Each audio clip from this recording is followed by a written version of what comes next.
Aminin natin ang problema talaga dahil sa tingin ng China, talagang kumampi na tayo sa kalaban nila. Nagbigay tayo ng 17 base militar sa pakiwari nila, yung EDCA sites. Talagang mainit ang ulo nila. Natatakot talaga ako habang umiinit diyan sa West Philippine Sea, may nakita ako na plano ng China na gagamitin yung hypersonic missile. Hindi naman nila iniisip na lulusob dito sa Pilipinas yung katakot-takot na army nila, mga navy nila. Hindi ganoon. Ang plano, air. At ang plano yung hypersonic missile at nakatakda na yung 25 na target nila.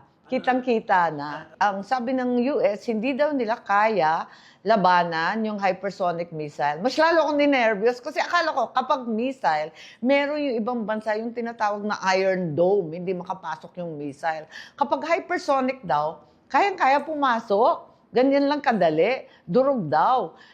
Ano bang klase yon? Kasi sa pagbabasa natin, may mga Brahmin missile na sa Batanes, pati sa Subic. So yung dalawang yun ang uunahin kasama ng Ilocos kasi may mga live fire na balikatan. Katakot nga eh. Ano ba yan? 25 ha, hindi biro-biro yon.